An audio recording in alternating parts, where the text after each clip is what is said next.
Bismillahirrahmanirrahim. Alhamdulillahilladzi khalaqal mauta wal hayata liyabluwakum ayyukum ahsanu amala wa huwal azizul ghafur. Asyhadu an la ilaha illallah wa asyhadu anna Muhammadan abduhu wa rasuluh. Wa nusalli wa nusallim ala sayyidina Muhammadin wa ala alihi wa sahbihi ajma'in. Radina billahi rabba wa bil islami dina wa bi Muhammadin nabiyyan wa rasula. Tuan-tuan puan-puan muslimin muslimat dirahmati Allah sekalian, Assalamualaikum warahmatullahi wabarakatuh. InsyaAllah malam ni kita menyambung lagi pengajian kitab Madha Khasirul Alam bil Hintatil Muslimin karangan Maulana Abu Hasan Ali An-Nadwi. Apa nama sebuah kitab tentang, saya tak tahu nak letak di bawah apa. Dia juga adalah pemikiran, dia juga adalah sejarah, dia juga adalah critical thinking. Saya ingat pemikiran lah kot, pemikiran lah. Yang saya ingat kalau kat Malaysia ni kita saja kot yang bawa yang ni. Dia mungkin agak boring sikit lah, tapi dia mencabar pemikiran kita. Dia bawa kita menjadi orang yang berfikir. Maka kita nak sambung lah tuan-tuan, muka surat 160 saya ingat itu tak habis, kita nak sambung sikit lagi tentang syarat-syarat untuk menjadi pemimpin Islam berdasarkan pemahaman, berdasarkan dawabit disiplin yang dibuat oleh Maulana Abu Hasan Ali An-Nadwi. Syarat untuk menjadi pemimpin Islam ni tak ada satu syarat yang khusus, seperti mana syarat-syarat sah semayang, syarat sah wuduk dan sebagainya, syarat sah nikah, apa semua tu. Tak ada lah satu syarat yang khusus untuk syarat sah pemimpin Islam, tak ada. Ataupun syarat menjadi pemimpin Islam pun tak ada satu syarat yang khusus. Bahkan dalam peringkat nasional pun ataupun dalam peringkat politik dunia pun tak ada satu. Tak tahulah negara lain, saya tak tahu. Tapi saya ingat Malaysia tak ada satu syarat untuk meletakkan seseorang itu jadi calon. Kalau di peringkat parti mungkin ada. Di peringkat pilihan raya mungkin ada SPR, mungkin calon tu tak boleh ada kes jenayah ke, mungkin dalam akaun kena sekian-sekian ribu kan, ada, saya ingat saya ada kot. Tapi syarat untuk meletakkan seseorang tu jadi pemimpin tu untuk sesebuah parti saya ingat tak ada begitu clear. Yang clear dulu saya ingat almarhum Tuan Guru ni Abdul Aziz pernah kata, calon yang isap rokok tak boleh jadi calon PAS. Saya ingat itu boleh kata syarat yang PAS lah tu kan. Adapun parti-parti lain ni saya tak apa clear. Mungkin ada, mungkin tak ada. Okey. Ada setengah parti kena duduk lama dalam parti tu, kena naik selangkah demi selangkah, ketua bahagian, ketua cabang, ketua apa baru boleh nak jadi calon.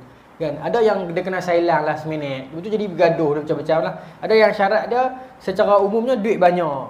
Secara tak langsungnya duit banyak. Padahal dalam atas-atas tak pun begitu. Jadi politik wang berleluasa, macam-macam lah. Tapi pokoknya kat sini tak ada satu syarat yang khusus. Bahkan kalau kita teliti kitab-kitab lama sekalipun, kita kurang membicarakan tentang ini. Sekali kita akan tengok nah. Baik. Kita dah pernah sentuh ni tu ni. Saya nak sambung sikit lagi je. Kata Maulana Abu Hasan ada dua syarat yang dia simpulkan sendiri, iaitu dalam dua kata, iaitu jihad dan ijtihad. Kedua kata ini nampaknya sangat ringkas namun mempunyai erti yang luas, mencakupi segala macam aspek. Baik. Muka surat 161 tu dekat ayat bahkan itu. Saya nak pergi kat situ. Okey. Kerana kata Maulana Abu Hasan Ali An-Nadwi, yang dimaksudkan jihad di sini ialah mengerahkan segala tenaga yang ada demi mencapai cita-cita yang diinginkan. Panjanglah cerita jihad ni. Jihad ni kesungguhan lah. Orang yang melakukan jihad ini mujahid, kesungguhan. Kerana kata Maulana di sini ambil pada bahkan tu, bahkan ada kalanya tidak mungkin terjadi tanpa jihad. Halangan semacam ini disebut oleh Al-Quran sebagai al-fitnah.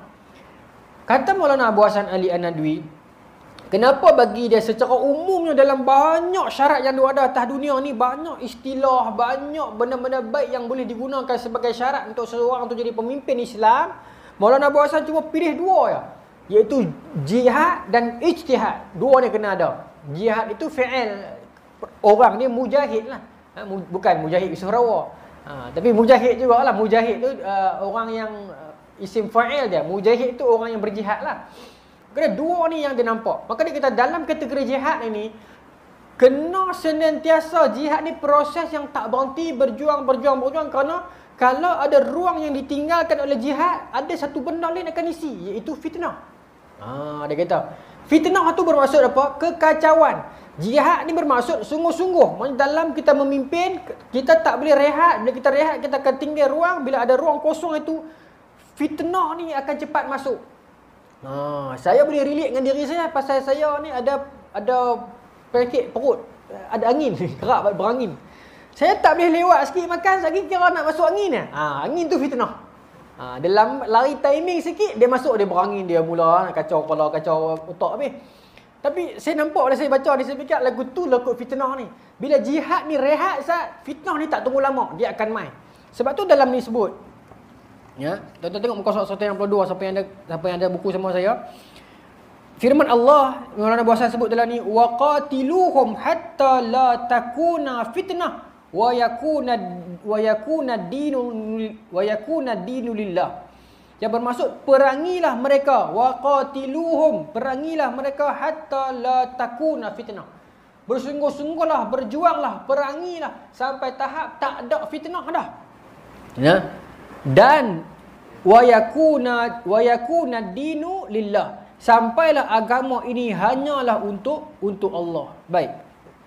Maka kerana itu dia kata pemimpin ini kena ada satu sifat, itu yang pertamanya ialah bersungguh-sungguh, berusaha, tak kena rehat, dia berjuang, mujahid, dia mujahid. Kerana apa katanya, kalau pemimpin itu dia berehat, dia berhenti, dia tidak ada sifat kesungguhan itu, maka menyebabkan fitnah itu akan main. Sebab fitnah dia tak berhenti, dia tunggu masa, ada ruang lompang dia akan masuk. Cuma kata Maulana Abu Hasan Ali An-Nadwi, salah satu pokok yang harus diketahui oleh seorang mujahid, hendaknya ia harus mengerti dengan baik. Ini sedap ayat ni. Apakah Islam yang sedang diperjuangkannya itu? Dia memperjuangkan Islam, cuma kena ada satu ruang, dia kena duduk dan dia bertanya diri dia, Islam apa yang dia bawa ni kepada orang? Ya? Ini bukan atas pentas politik saja, pentas akademik, pentas ekonomi, pentas pekerjaan kita. Kita rasa kita bawa Islam dalam pekerjaan kita. Duduk sebentar dan kita bertanya, Islam apa yang kau bawa ni kat orang ni? Sungguhkah contoh yang kau bawa ni contoh Islam? Ya? Dan apakah yang dimaksud? Baik. Dan apakah yang dimaksudkan dengan kekafiran dan yang sedang ditentangnya itu? Ya? Sudah seharusnya ia mengenal Islam itu dengan teliti sampai ke persoalan-persoalan yang sekecil mungkin. Demikian pula sebaliknya, sudah seharusnya pula ia mengetahui mengenai jahiliah itu sejelas-jelasnya. Baik. Maknanya kita bila dia bawa satu-satu imej Islam itu, dia kena renung dalam diri dia, adakah imej ni imej yang betul yang aku bawa, yang memaksudkan Islam yang Nabi bawa itu? Ya, kita menjadi seorang pendakwah, betul-betulkah kita ni pendakwah yang betul-betul bawa Islam itu sebagai mesej Islam yang kita bawa tu, adakah betul caranya begitu? Ya, ingat tak saya pernah cerita dulu Imam Ahmad bin Hanbal. Saya ulang baliklah sikit cerita pasal Imam Ahmad ni. Imam Ahmad bin Hanbal, tuan-tuan, satu manusia hebat, no? Kita ingat Imam Ahmad, kita kenang Imam Ahmad sampai hari ini. Imam Ahmad bin Hanbal, tuan-tuan, melalui kehidupan yang sukar daripada dia kecil sampai dia meninggal dunia. Masa dia kecil, tuan-tuan, Imam Ahmad bin Hanbal ni, ayah dia meninggal awal. Mak dia jaga dia pasal mak dia nak dia jadi seorang tokoh agama besar esok. Sampai tahap dalam sirah sebut, mak dia tiap-tiap pagi subuh akan gerak dia, siapkan dia dan usung dia, bawa dia pergi di masjid untuk solat jemaah. Even tu dia tak ada ayah dah, tapi mak dia pikul that responsibility untuk pastikan dia solat jemaah di masjid subuh. Ya? Banyaklah kisah-kisah tentang mak pak yang buat untuk anak, tak apalah, nantilah. Tapi Imam Ahmad ini mak dia, no? Kemudian dia besar, dia orang Baghdad. Imam Ahmad ni dia orang Baghdad, no? Dia orang Baghdad dan dia duduk di Baghdad tu zaman kegemilangan Baghdad lah. Nah, Imam Ahmad ni dia lahir tahun 164 Hijrah. Dia berguru di Baghdad, kemudian lepas tu dia pergi di Madinah. Nah, dia berguru di Madinah. Tapi masa dia sampai Madinah tu Imam Malik tak ada dah. Imam Malik wafat 179. Ya, maksudnya masa dia membesar dia belajar di Baghdad, kemudian dia berguru di Madinah masa tu tak sempat jumpa. Dia cerita dalam perjalanan dia nak pergi mengembara ke satu negeri ni, berapa kali dia tersesat. Sesat tuan-tuan, dalam zaman dulu sesat di padang pasir ni bukan sesat macam kita sekarang, ada banyak simpang boleh U-turn, boleh kunang balik. Sesat di padang pasir ni kita tak tahu pun kita sesat sampai tahap kita dah jauh dah. Dia dah. Sini kalau kita terlajak sikit nampak landmark yang lain, okey bukan sesat, patah balik. Sikit dah patah balik dah. Tapi kalau di padang pasir, tuan-tuan tengok tak cerita John Wick 3? John Wick saya seorang tengok. Tuan-tuan tengok rasa kereta seorang ni. Yang nombor 3 tu.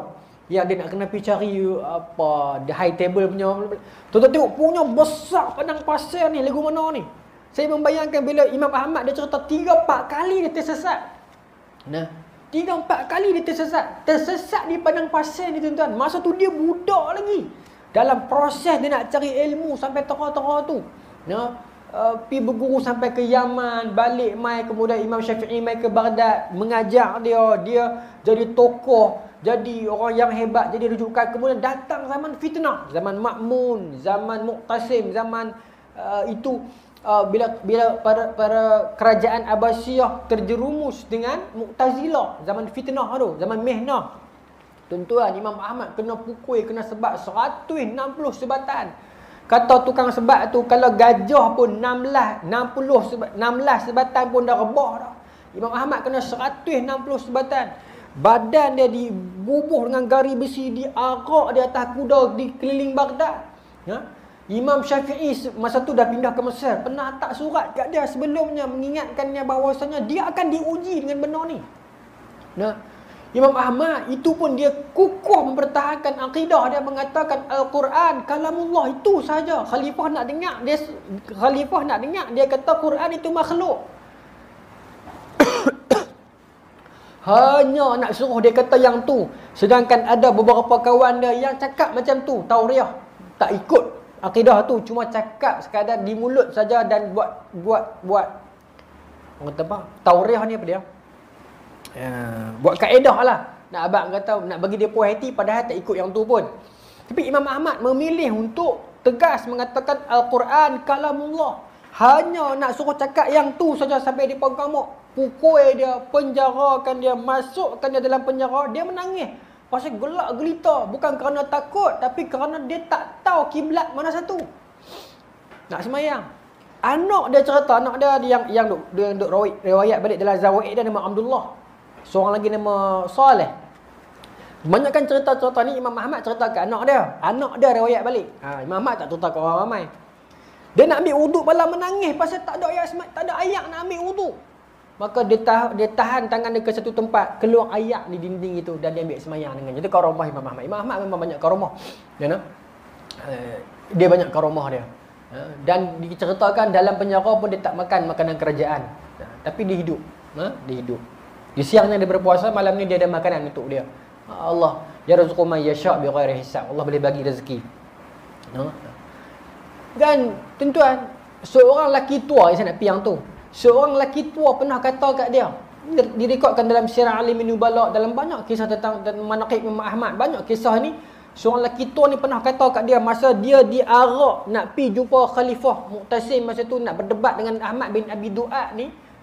Seorang tuan ni boleh kata kat dia, Imam Ahmad tuan ni kata kat dia, innaka wafidun nas al-yawm, hang ni tebusan kepada manusia hari ni, fala takum syu'man alaihim, jangan hang menjadi punca bencana kepada umat hari ni.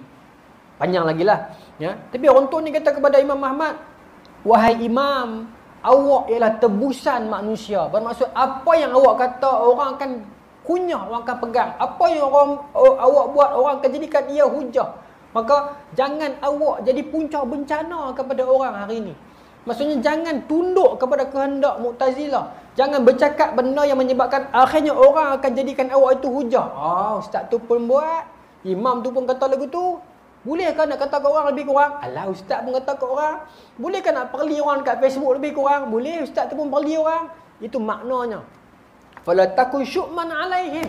Jangan kamu jadi punca bencana kepada mereka, tuan-tuan. Yang ni yang Maulana Abu Hasan Nadwi kata ni, kita kena cek balik. Apa yang sedang kita bawa ni selari ke dah?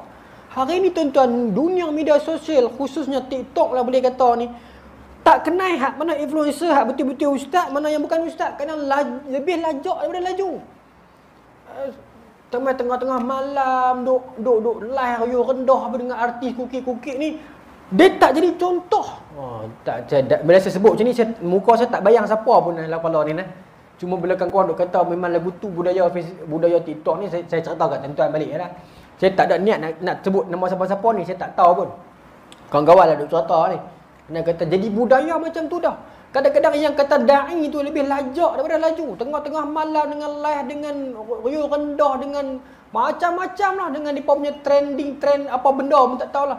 Kita tanya balik diri kita, agama ni ajak, ulama ni, orang beragama ni kena tidur awal, kena jaga penampilan, kena jaga akhlak, kena jaga kata-kata. Bila kita dirujuk sebagai orang yang beragama, seorang da'i, seorang role model untuk agama, adakah yang kita bawa tu betul-betul selari dengan agama itu? Kalau tidak, benda tu akan jadi hujah kepada orang lain, tuan-tuan. No? Yang kita, itu maksud saya tu. Kalau kita bergencok lebih pada orang lain, kita layan, orang panggil apa dia? Dia panggil trend lah, lebih daripada orang lain. Yang tu yang kita risau tu, akhir zaman ni. No? Kita lebih lajak daripada laju daripada orang lain, maka itu yang merisaukan kadang-kadang. Kerana itu kita kena cek balik diri kita ni, cek balik apa yang sedang kita bawa ni betul tak betul. No? Kita dah sebut jangan kata kat orang, tapi nampaknya kita itu, komen kita, penulisan kita menjurus kepada banyak kata kat orang. Dalam kuliah kita dah ajak orang apa untuk kita bersangka baik, tapi untuk kita apa nama ni tabayyun, tapi kita itu di dalam dunia realiti kita tak macam tu pun. Yang tu yang kita takut. Jadi kena cek diri kita, saya dan juga kita semualah. Dan ini menarik. Semua menarik lah. Ya, yang bawah tadi tu kata Imam Ahmad lepas Khalifah Mu'tasim habis, naik Mutawakil berpihak kepada Imam Ahmad dan dia dibebaskan. Tapi masa dia keluar pada penjara, dia tak larat sangat-sangat dah, tua dah, tak larat dah, kena seksa, kena pukul dan sebagainya kan. Khalifah Mutawakil hantar duit, hantar berapa, tak tahu lah berapa banyak, bagi kepada Imam Ahmad sebagai pampasan. Sebagai pampasan sebab dia kena teruk pada zaman Mihnah. Imam Ahmad kata fitnah mal, fitnah harta, asyaddu, lebih aku takut, asyaddu akhaf, fitnah harta ini lebih aku takut daripada fitnah azab. Dia tolak balik dengan baik, dia tak mau. Sebelum dia mati, anak dia cerita, dia doa seorang-seorang, dia kata Allahumma ghafir man darabani, Allah ampunkanlah sesiapa mereka yang pukul aku. Allahumma ghafir man zalamani, ya Allah ampunkanlah depa-depa yang zalimi aku. Allahumma ghafir man sajanani, dan ampunkanlah mereka-mereka yang memenjarakan aku. Ni Imam Ahmad mendoakan untuk orang lain, mendoakan untuk orang yang menzalimi dia, yang pukul dia. Itu satu perbuatan yang cukup baik. Kita mendoakan untuk orang lain walaupun orang tu menganiayai kita. Di masa dia meninggal dunia, tuan-tuan, 1.3 juta orang semayang jenazah dia di Baghdad. Orang ambil wuduk nak semayang jenazah dia saja daripada duha sampai asar baru habis. Untuk nak semayang jenazah Imam Ahmad. Imam Ahmad sampai hari ni kita membicarakan tentang dia.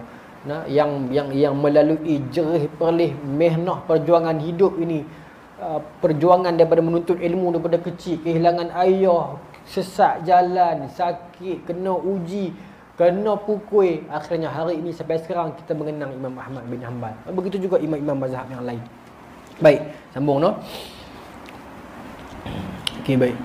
Demikian pula kata Maulana Abu Hasan dalam persoalan mengetahui tentang jahiliah itu sejelas-jelasnya. Tadi kita kena tahu pasal Islam sekecil-kecilnya. Yang saya bagi contoh tadi tu, sampai tahap akhlak, adab, cara bersosial, cara menulis, cara berperilaku.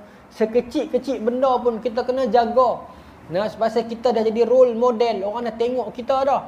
Jangan kata benda ni kat ustaz saja, dekat tuan-tuan juga, orang-orang surau. Bila kita orang surau, kita balik rumah, perilaku kita tak macam orang surau. Akhirnya orang kata, tengok abang tu, dulu masa tak pergi surau elok ya. Pergi surau, kalau kata kat orang saja. Jadi macam tu balik.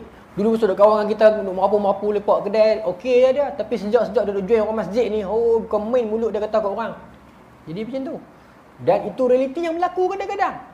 No? Orang lain melawak, dia kata dunia lara. Dia melawak, dia lupa diri tak apa. Orang lain melawak, kira semua kan dia nak baku je. Tapi dia melawak, dia lupa. Baik. Sambung, no? Maka kata Maulana Abu Hasan, satu dalam bab beragama, satu dalam bab vice versa, dalam bab kekafiran, dalam bab jahiliah pun kena exercise, kena ambil tahu juga. Kata Maulana Abu Hasan, bukan hanya mengetahuinya dari kulit luarnya sahaja. Sebaliknya, sehubungan dengan persoalan ini, Umar bin Al-Khattab pernah berkata, seorang yang dilahirkan dalam keadaan Islam tanpa ia mengenal erti jahiliah sedikit pun, maka ia akan merobohkan Islam sedikit demi sedikit. Boleh buat status.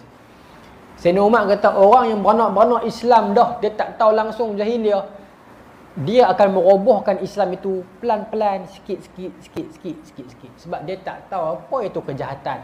Dia tak tahu apa tu kefasikan. Dia tak pernah rasa, bukan suruh rasa, tapi kurang-kurang dia tahu, tapi dia tak pernah tahu. Anak seorang ulama katakan, anak seorang alim, mak, ayah, ustaz, ustazah, abang, kakak, hafiz, hafizah, dia membesar dalam suasana keluarga yang soleh-solehah. Dia membesar dikeliling dia ustaz, ustazah. Dia tak pernah tahu apa itu maksiat, dia tak pernah tahu apa itu dunia remaja di luar. Sekali bila dia jauh dari keluarga dia mudah dikepak patah. Dia tak pernah ambil tahu langsung. Bukan kita suruh dia belajar. Kurang-kurang mak ayah dia kena bagi tahu dia, berhati-hati dengan benda ni. Contoh macam dalam Quran sebut, malaikat Harut, Marut yang ajak kepada orang tentang sihir dan bagi tahu jangan ikut benda ni. Kami main nak ajak ni bukan ajak suruh ikut, ajak suruh kenal. Dah dalam Quran sebut surah Baqarah kan. Bila Nabi diminta kepada malaikat Harut dan Marut nak belajar sihir. Apa kata malaikat? Kami ajak ni bukan untuk ikut, ajak ni untuk elok. Begitu. Orang AADK main ajak kita pasal dadah ni, morfin ni, syabu ni, ganja apa semua, bukan suruh hisap, suruh kenal agar boleh elok.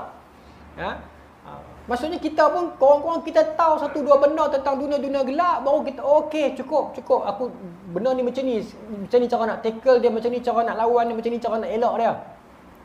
Satu ketika tuan-tuan, saya belajar di UAE, seorang kawan saya ni dia seorang NGO Islam, dia hidup lagi. Hiduplah Buddha ni. Dia punya ucapan dia bergegak. Saya minta izin dah dia. Saya nak bagi contoh dia punya izin dah, tak apa. Pasal dia dah okey. Lah lebih teruk daripada saya lah, dia dah masuk parti lain lah. Tapi nak abang kata, masa dia belajar tu ni, bergegak-gegak ni. Dia nak ubah negara ni sekelip mata. Dia kata, la hukma illa lillah, bagus lah. Tidak ada hukum melainkan hukum Allah, bagus. Tapi kira, dahsyat lah.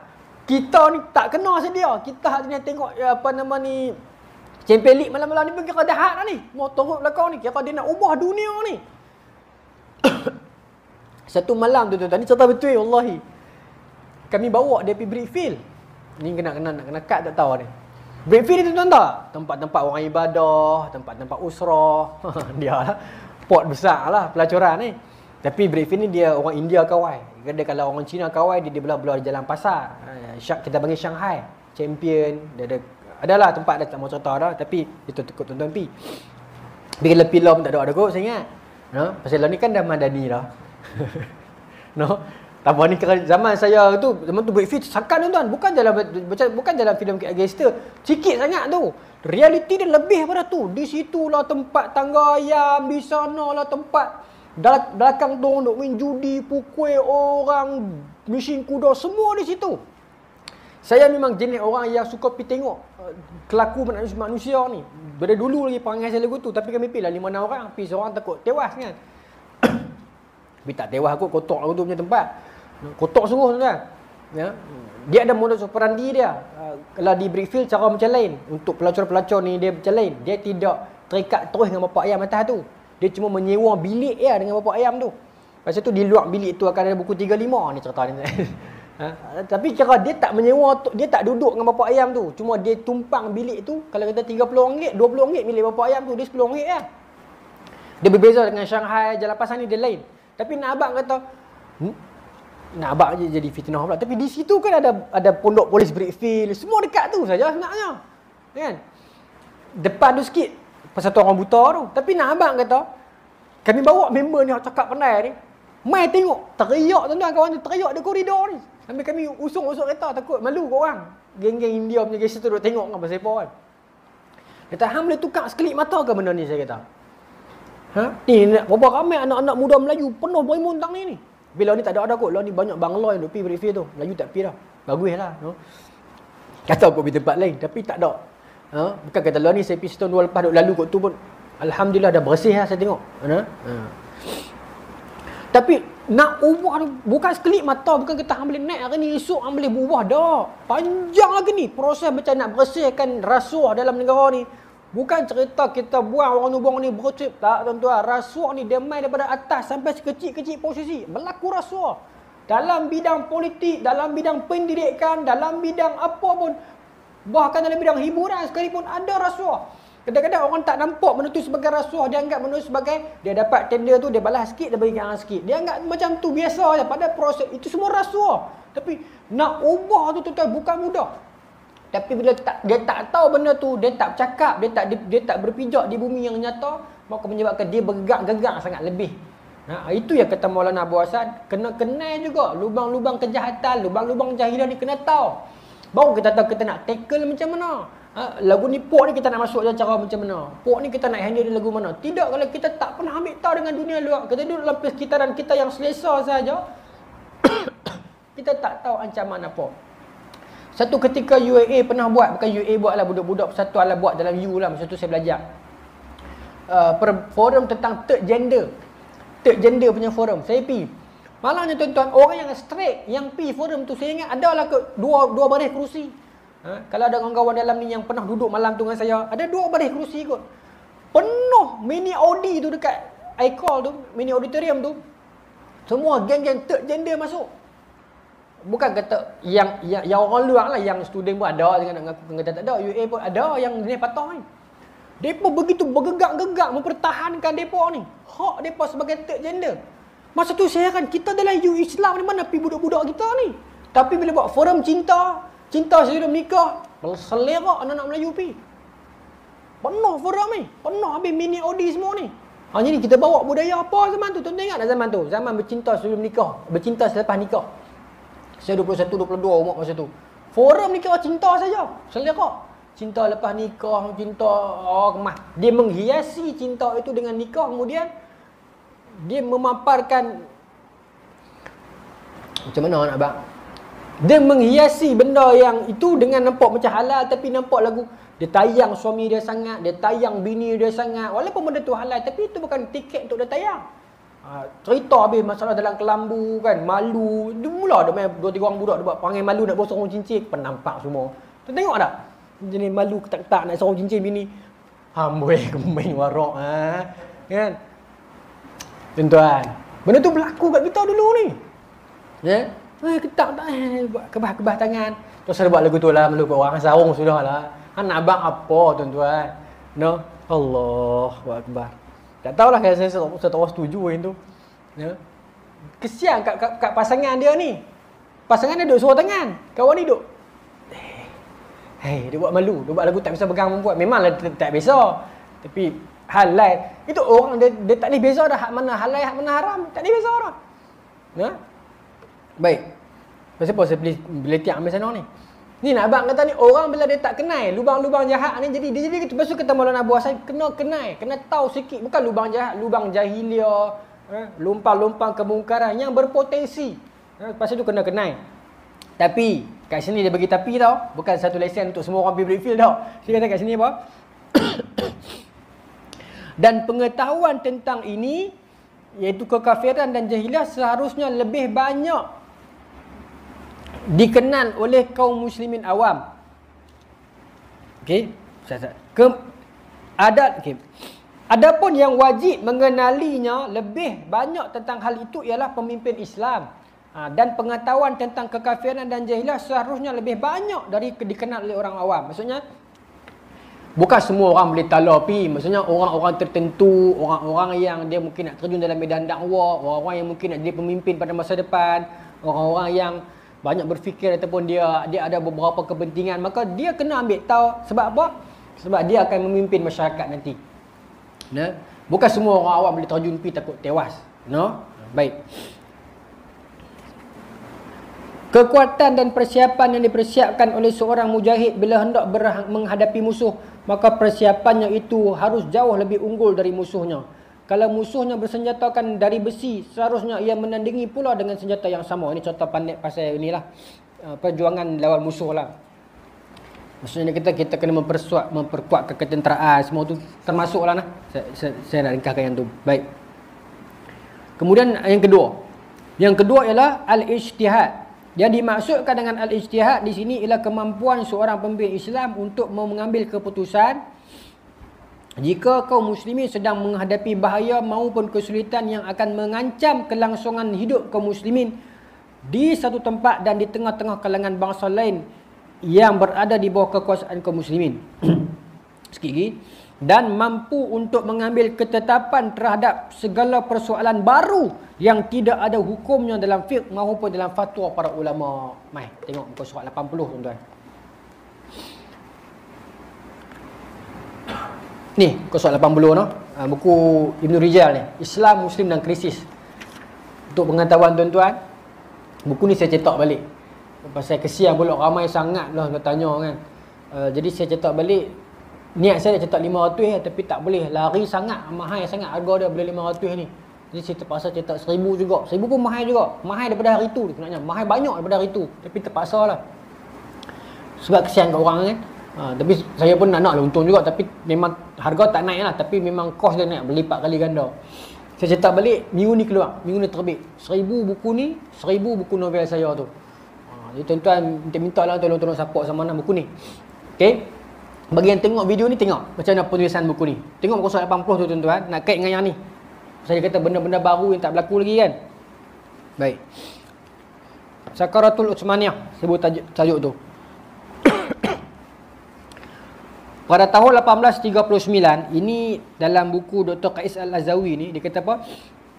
Dalam tahun 1839, kurun ke-19, merupakan titik kemuncak kemasukan pengaruh Perancis ke dalam Turki, di mana bermulanya penstrukturan semula, dan pada tahun inilah bermulanya usaha perubahan, iaitu tanzimat, reform. Tokoh-tokoh agama seperti kami, siapa yang kata ni? Ni geng Perancis punya pendakwah, akan memanfaatkan kebebasan ini. Kami akan menghantar rombongan mubaligh untuk mengajar ajaran Katolik. Cerita dia, pada kurun ke-19 ini, Utsmaniyah sedang menghadapi satu fasa mabuk. Itu yang saya kata sakarat. Sakaratul Utsmaniyah. Sakar ni mabuk lah. Fasa ini Utsmaniyah digempur oleh force luar yang dia tak pernah kenal sebelumnya. Maka menyebabkan dia jadi mabuk. Dan dia jadi satu keadaan di mana yang dia khayal dan dia tak tahu apa nak buat. Saya contoh ni. Pada titik kurun ke-19 ini, kerajaan Utsmaniyah benar-benar berada pada fasa sakarat sebelum benar-benar mati pada kurun ke-20. Utsmaniyah mati tahun 24. Baik. Setelah mengalami siri kekalahan dan kegawatan dan krisis kepimpinan, Sultan Abdul Majid ketika tu khalifah fikir macam mana cara kita nak harung benda ni. Okey, saya ringkaskan. Maka timbullah idea buat tanzimat. Okey, timbullah idea buat tanzimat. Okey. Tengok perenggan bawah tu. Saya gambarkan orang-orang Utsmaniyah pada masa ini ibarat manusia yang dahulunya kaya, yang berentas lautan dengan kapal-kapal mewah binaan nenek moyang mereka. Akibat terlalu dibuai dengan kekayaan hingga mereka lupa untuk belajar berenang. Sehingga satu ketika mana kapal mereka bocor dan terumbang-ambing, mereka tercampak ke lautan dan hampir mati lemas. Sebab mereka terlalu kaya duduk atas kapal. Ini analogi yang saya bagi ya. Tak reti berenang ni yang saya kata tadi tu. Maulana kata tak pernah belajar susah, tak pernah belajar jahiliah, tak pernah ambil tahu. Bebas duduk atas kapal. Kapal pun nenek moyang punya ni. Jadi kita sekarang ni yang kita duk warisi ni kadang-kadang nenek moyang kita punya ni. Yang kita duk belanja sekarang dekat Malaysia ni, silap-silap ini ialah hasil kemakmuran zaman Malaysia tengah maju dulu ni. Tu 90-an dulu ni. Yang kita duk rasa kita mewah ni, sebenarnya itu hasil yang dulu. Yang baru ni yang mana? Berapa banyak hospital baru naik? Berapa banyak sekolah baru naik? Kita kena tanya tuan-tuan. Kesian. Cikgu kena maki, para doktor kena, nurse kena maki. Padahal mereka tak cukup staff. Tak ada staff yang baru. Kadang-kadang ada dalam kalangan mereka ni yang duk kontrak. Kawan saya ramai duk contohkan. Kesian lah. Tapi bila mai orang bermarah mereka. Itu bukan orang yang kena marah. Sepatutnya orang yang di atas tu. Oh, mereka ni baru naik. Saya takkan nak marah orang. Nasib lah sebab orang naik atas. Kan? Kalau orang lain naik pun dia akan dimarah pula. Standard lah. Kan? Dia tak boleh kata saya baru main jangan marah saya. Ada kena berjuang. Kena hadapi lah. Tuan-tuan. Kena perasan tak yang kita sedang nikmati sekarang ni adalah hasil nikmat daripada kekayaan kita dulu. Yang baru ni apa? Tak tahu. Baik. Sambung nah. Jadi bila mana mereka ini tak tahu berenang, jatuh bila kapal mereka itu bocor, tercampur ke lautan dan hampir mati lemas, apa sahaja yang melintas di depan mata mereka akan mereka capai. Itu sifat orang lemah. Itulah gambaran yang paling tepat menceritakan tentang Uthmaniyah pada masa ini. Boleh dengar sikit kan? Tak masuk ya kan? Baik, sambung. Tanzimat adalah proses pembaharuan Uthmaniyah sama ada dari sudut undang-undang, ekonomi dan juga sosial. Kesilapan terbesar Tanzimat adalah bila mana mereka menyangka Barat mempunyai antidot terhadap sakit mereka tersebut. Ini kesilapan dia. Islam tak pernah kena sebelumnya. Selepas daripada peristiwa Mongol hantam Baghdad, korang kena. Bukan tak pernah kena. Pernah. Tapi korang kena. Most of the time kita menang. Sekali kita kena hantam pada kurun ke-19. Bila masuk Perancis ke Mesir, Napoleon, kita seolah-olah terkejut. Apa jadi ni? Kita hilang punca. Maka ketika itu, buat tanzimat. Dan kenapa buat tanzimat? Bagus reform itu.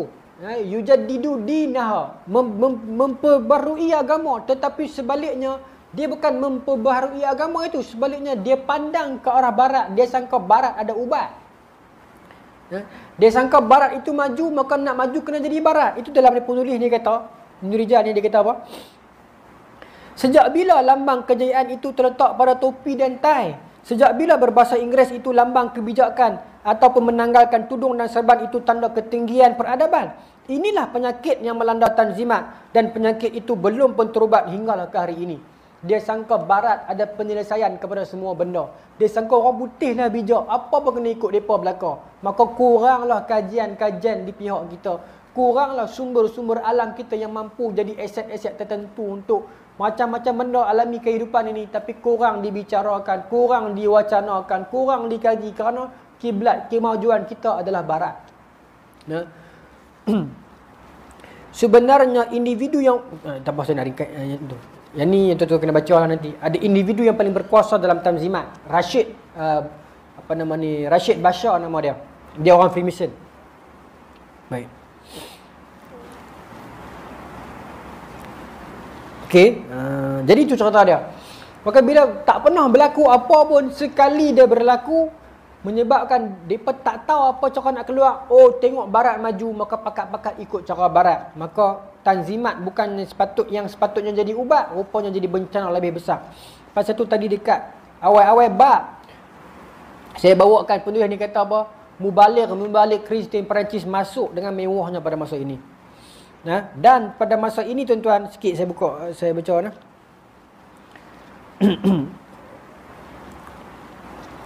Muka surat 84 tu, Maulana Abu Hasan Ali An-Nadwi pernah menulis buku ni. Antara punca terbesar penderitaan dan bencana umat Islam adalah kerana wujudnya dua kelompok dalam kalangan orang-orang besar dalam sebuah empayar Islam. Golongan pertama ialah golongan yang mementingkan spiritual semata-mata, mengabaikan rohani. Dan golongan kedua ialah golongan rohani yang mengabaikan spiritual, yang mengabaikan material. Yang akhirnya dalam perlumbaan ini golongan-golongan material yang menang. Baik, muka surat 160, tuan tengok sikit saya nak contoh kau. 160. Yang mengisi kekosongan. Ini pun bab ini juga. Okey, dalam bab yang mengisi kekosongan 160. Masih lagi dalam bab ijtihad tadi tu. Yang kosong 160.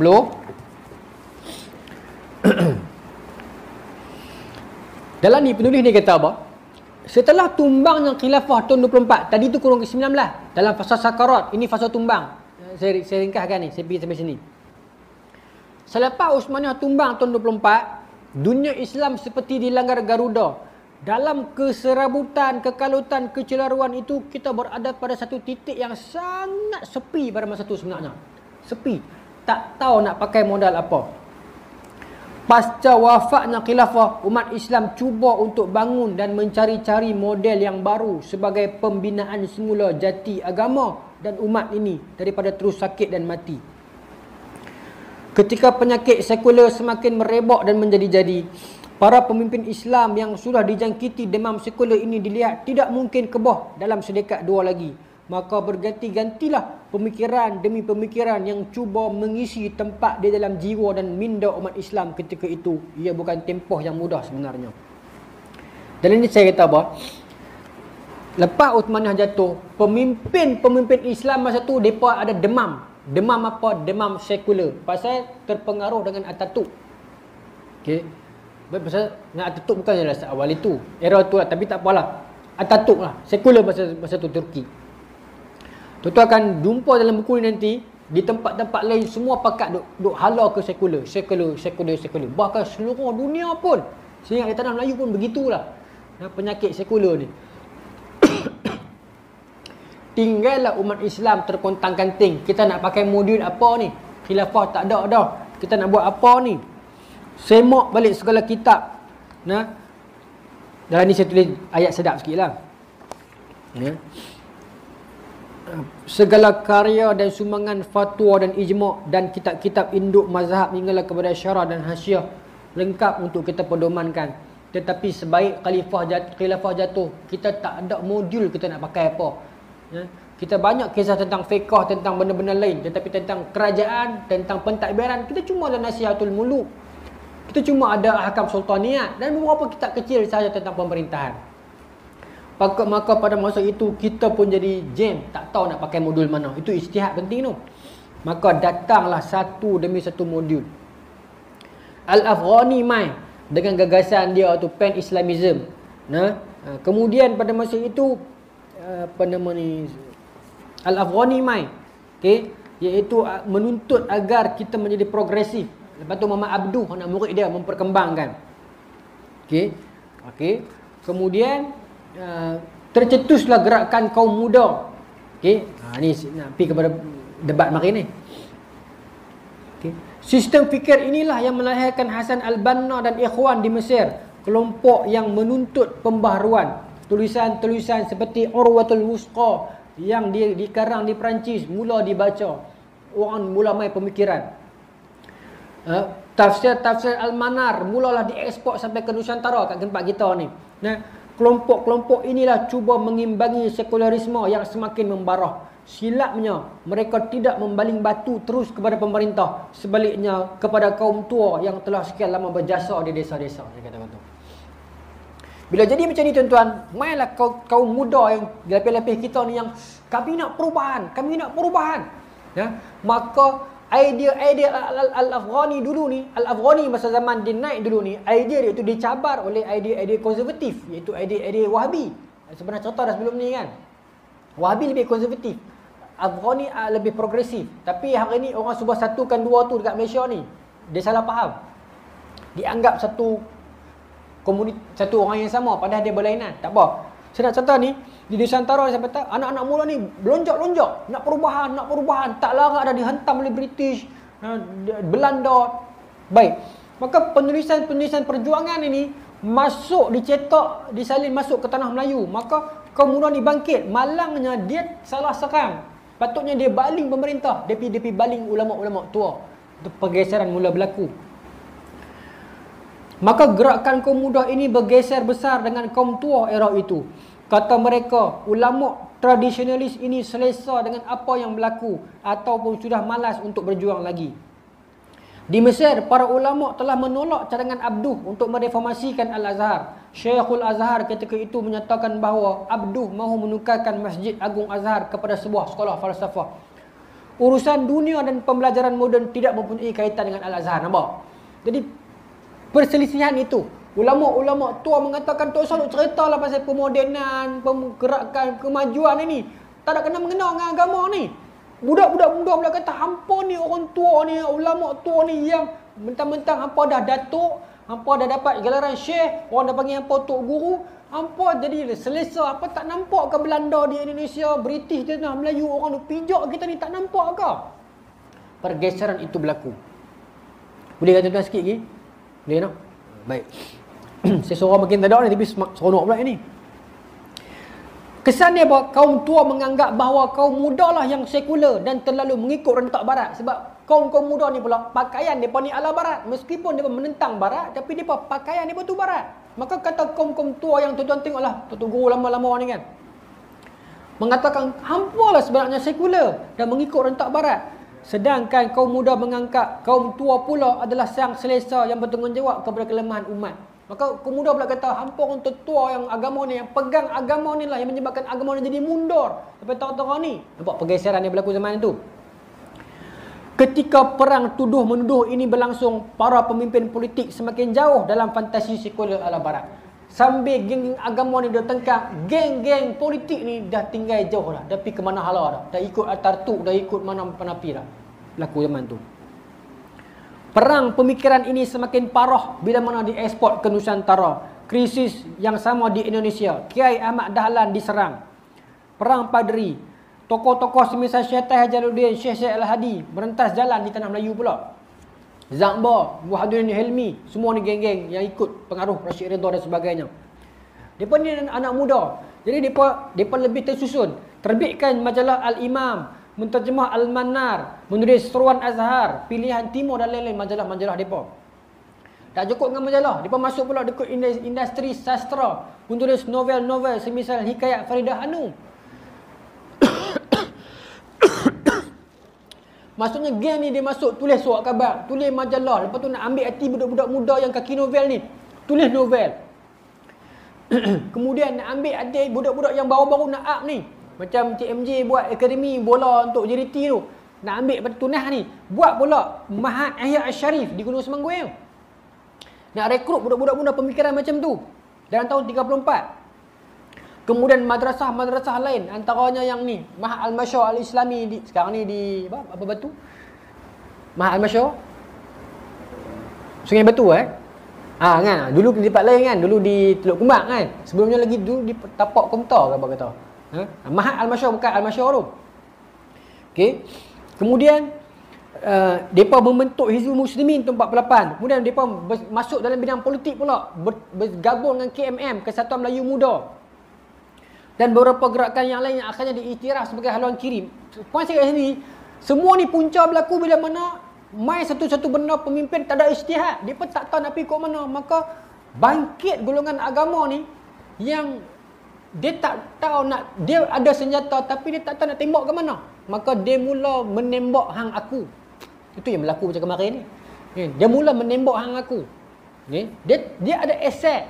Dia tak boleh terima yang fikrah dia itu, ada beberapa orang dalam fikrah dia itu salah, bukan fikrah dia salah. Tapi dia akan mempertahankan juga. Dia cuma nampak kelemahan orang dalam fikrah orang lain, sedangkan orang tu juga dia pun ada kelemahan dia juga, dia ada kelebihan dia juga, tapi dia pun tak mau buka mata yang tu.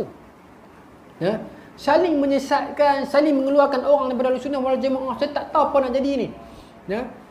Tapi bila dia tengah kafir, kan dia pun tak kafir pun. Nabi tu cerita ni nak panjang berapa? Tak, dia panjang juga. Habis tu apa kesudahan benda tu? Tak ada kesudahan. Akhirnya media ni akan ambil, media pro kawan ni akan ambil react 1 minit. Dia akan hantam kawan ni. Media pro kawan ni akan ambil react 2 minit, akan hantam kawan tu. Kawan ni akan kata, ustaz itu gagal faham. Kawan ni akan balas balik, ustaz ini terciduk. Dia bukan parti politik tuan-tuan. Tuan-tuan nampak tak kesan debat ni? Tak sudah. Dia bukan parti politik. Akhirnya orang ni kalau dia pilih untuk tak mau dengar, dia tak dengar juga lah. Betul ya? Dia masuk dengar debat 4 jam tu untuk nak dengar ustaz dia bantai ustaz tu. Bukan dia nak dengar kebenaran. Sama pihak belah ni pun sama dua-dua sebenarnya tuan-tuan. Lepas tu dua-dua pula kat saya. Tapi sama yang sebenarnya. Ha? Akhirnya dalam debat tu dia pun juga mengaku kawan ni memang pun ada betul juga. Kawan ni pun ada. Itu je tapi aduh saya tak tahu panjang. Kena dia buku benda tu. Dia macam ni. Okey. Dalam ni saya kata apa? Okey. Sikit boleh sikit nah. Saya nak habis pukul 9. Bagi kaum muda perjuangan mereka adalah benar. Perjuangan mereka adalah besar. Muka surat 165 nah. Umat Islam haruslah melalui proses islah dan pembaharuan. Bagi kaum muda this is the only way. Islah, pembaharuan, masuk politik, lawan bagi kaum muda. Untuk bersaing dengan barat yang maju, kita perlu memajukan diri daripada setiap sudut. Nak bersaing dengan barat, kita kena pakai tie, kita kena sekolah, kita kena ada meja macam dalam maksan pencerah tu. Kena fight, kena masuk sekolah orang putih, kena macam tu. Namun bagi kaum tua pula, kaum muda itu ialah anak-anak muda yang baru pulang dari Arab, membaca 1-2 kitab dan mula untuk biadab. Golongan itu mula mempersoalkan status quo kaum tua yang sekian lama dimuliakan dalam masyarakat. Dengan gelar-gelar seperti Tuan Guru, Kiai, kaum tua dianggap oleh kaum muda ini sebagai sudah tidak relevan dan terbengkalai. Istilah Wahabi kembali muncul dan menggegarkan Nusantara. Bukan sedikit pertikaman lidah dan berbalah, label-melabel dan saling membida'ah. Kaum tua turut mempunyai lidah mereka sendiri. Kaum tua ada majalah juga. Pengasuh, Al-Munir, Al-Mizan dan Suara Benar. Maksudnya masing-masing mula lawan. Maka label mula muncul. Dalam ni saya cerita panjang ni. Tentang polemik pengwahabian ni saya tak mau yang tu lah. Cuma kata kaum muda, umat Islam tidak akan bangun jika kita hanya bercakap soal taharah, rukun solat dan nisfu Syaban semata-mata. Sebaliknya kita perlu beragenda besar, bangkit, serang bidang politik, jatuhkan pemerintah sekular, tumbangkan raja yang bersekongkol dengan British atau apa saja di depan, kita tempur dan lawan. Ini kaum muda punya pemahaman. Kaum muda menganggap kaum tua adalah konservatif dan ibarat ulama yang sudah selesa memikul gelar-gelar kemuliaan hingga tidak mahu bangkit melawan. Ya, memang kaum muda ini bernada Ibn Taymiyah. Kerana itu tidak heran mereka dilabel sebagai Wahabi. Sedap buka buku ni kan, boleh baca. Puji buku sendiri. Baik. Namun hakikatnya Wahabi itulah konservatif. Itu cerita panjang tu kena baca balik ni. Cuma nak abang, adakah kaum muda ini betul-betul betul? Tak juga. Sebab kalau nak dikatakan kaum muda itu berjuang, kaum tua tidak berjuang, tak boleh juga. Sebab kat sini saya bawa buktinya. Adalah tidak, muka surat 170. Adalah tidak benar untuk kaum muda mengatakan yang kaum tua tidak berjuang. Kaum tua inilah yang mempertahankan kerajaan Islam Fatani dalam pertempuran dengan British dan Siam. Bukankah Syekh Samad Al-Falim Bangi syahid sampai terputih kepala dia? Dan bukankah Syekh Fatani pulang daripada Mekah semata-mata untuk memimpin perjuangan bersenjata dan pembinaan pondok-pondok pesantren oleh ulama kaum tua ini jugalah yang menjadi benteng ilmu kepada umat Islam sejagat. Setidak-tidaknya mereka menyediakan tempat. Ketika British hanya menawarkan sekolah-sekolah aliran Inggeris, 400 tahun Nusantara dijajah. Namun hari ini umat Islam di Nusantara masih teguh memelihara akidah. Bukankah itu semua jasa kaum tua dan pondok mereka? Maksudnya kaum tua juga ada jasa. Poin ni kat sini, bila kaum muda mai, dia sangka kaum tua ni tak ada jasa. Ulama-ulama tua yang dah tak larat dah, yang terima apa saja British mai, apa-apa, relax dah. Pasal hampa lah punca umat Islam jatuh. Jadi bila kaum tua, bila anak-anak muda balik mai, duk telah kat mereka pun melompat. Hampa ni baru balik mai, baru boleh baca 1-2 kitab, baru belajar 2-3-4 tahun nak melom. Jadi lagu ni macam cerita ni. Maka saling serang menyerang. Kita terlepas masalah kita yang sebenar. Masalah kita hilang jati. Kita hilang pertimbangan, kita hilang jati, tuan-tuan. Itu yang berlaku dalam umat Islam dulu. Dan saya ingat sekarang pun duk berlaku lagi kot. Kita hilang, kita lost, kita tak baca semua. Jadi akhirnya kita baca dalam juzuk-juzuk tertentu menyebabkan kita mudah menyalahkan orang tertentu. Jadi macam tu. Tuan-tuan, cerita tentang umat Islam lost ni dalam buku ni panjang lagi. Kalau tuan-tuan nak baca lagi, satu lagi 185 muka surat. Ke depan-depan lah. Bila mana apa nama ni, Jamal Abdul Nasir, dia guna pakai Al-Azhar. Saya ingat itu bulan depan tu. Dah ni bulan depan puasa lagi. Dah lagi tu, kita minggu pertama. Dalam ni sebut memakai agama. Saya nak ambil contoh itu muka surat 185. Kita baca sama-sama bulan depan. Ya. Kesan dia itu jadi. No?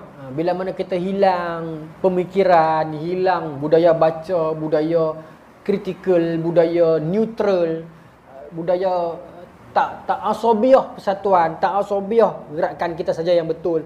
Kita tak pernah salah. Maka benda tu menyebabkan kita jadi sebagaimana kita sekarang. No?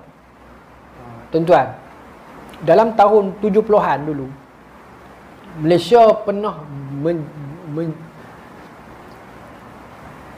Islah ni dia berlaku beberapa peringkat. Yang pertamanya saya ingat zaman ini, zaman Islah yang dibuat oleh kaum muda ni. Tapi itu pun nak kata berjaya sangat pun tidak, sebab kesan itu, polemik itu yang berlaku. Tapi tuan-tuan tengok, Islah yang disusun secara tersusun tanpa matlamat untuk menghantam hang aku, kesan dia apa? Tuan-tuan tengok Islah yang berlaku tahun 70-an di Malaysia. Ada dua gerakan besar muncul kalau tuan-tuan rajin membacanya. Ataupun tuan-tuan perasan, tuan-tuan dah ada zaman tu kan. Apa dia? Saya nampak dua. Saya tak beranak lagi, tapi pembacaan saya nampak ada dua. 70-an. Apa tuan-tuan dua? ABIM dengan Al-Arkam. Dua entiti ni muncul, tuan-tuan tengok. Dia bukan muncul untuk baling batu, tak. Kemudiannya kita cerita lain lah. Tapi peringkat awalnya mereka tu. Kawan ni dengan kaedahnya, ABIM dengan caranya, dengan dia buat sekolah. Tuan-tuan tengok macam mana? Sekolah dia cuba hantar geng dia pergi parti kerajaan sikit, hantar pergi parti pemegang sikit. Dia terjemah kitab-kitab ulama-ulama kontemporari. Daripada mereka lah kita kenal Al-Qaradawi, Wahbah Zuhaili. Ni ABIM. Bahkan manaqib imam mazhab pun mereka duk terjemah buat main kat kita. Nah, gerakan ni main.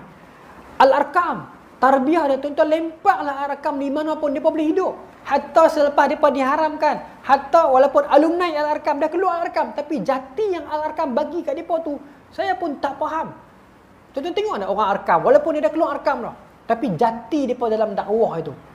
Al-Fadil, almarhum Ustaz Fazli, ingat tak yang masuk hutan naik van tu? Saya ingat, tuan-tuan cari balik dalam Facebook. Kesungguhan mereka, Ustaz Nazri, Raihan, benar banyak tuan-tuan tokoh-tokoh yang bekas Arkam.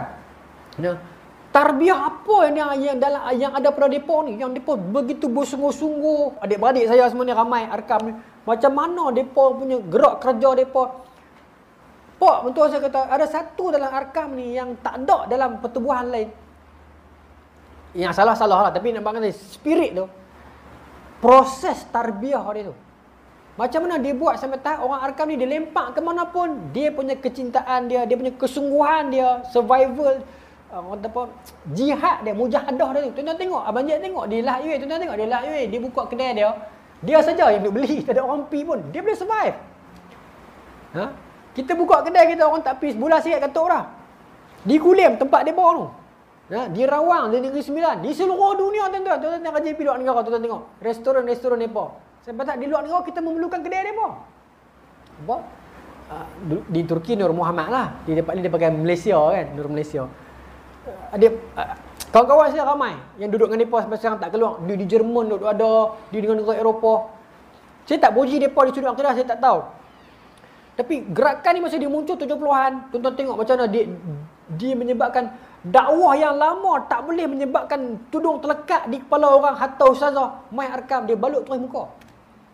Serban dipakai dalam IPTA masa tu.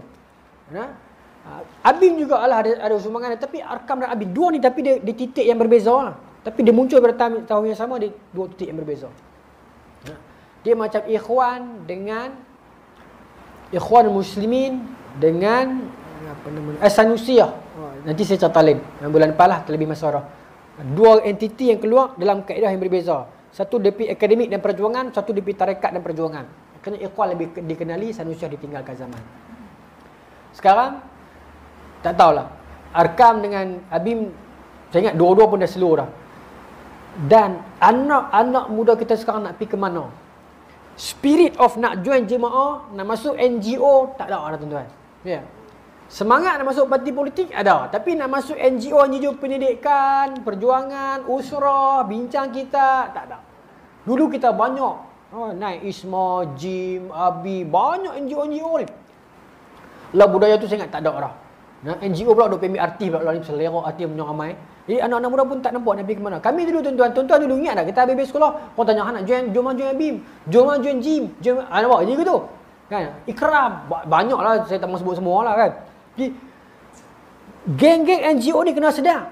Sekarang anda sedang berinteraksi dengan anak-anak muda, geng-geng bash lato-lato ni. Bash yang tak ada dalam kepala mereka tak ada lah ni. Sorry NGO nak pergi bincang pemikiran Umar Abdul Aziz, no way lah. Kerana masa betul. Jadi macam mana nak tackle kawan ni? Ini yang tadi Maulana sebut. Kena kenal juga jahiliah. Kena kenal juga titik-titik kemungkaran ni. Kena kenal juga. Kalau tidak, siapa nak tampung mereka ni?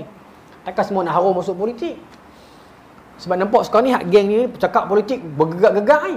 Nah, tapi beza dua dengan parlimen pun tak tahu. Betul tuan-tuan saya cakap ni fakta, bukan serika, fakta. Dua dengan parlimen tak tahu beza tapi cakap politik. Oi. Saya tak undi DUN dah, saya undi parlimen pasal saya daftar parlimen, saya tak daftar. Apa? Tapi dia lah. Tuan, jangan main-main tu. Jadi anak-anak ni yang kena tampung ni saudara apa? 7 ah. Berapa saudara pun saya tak ingat dah.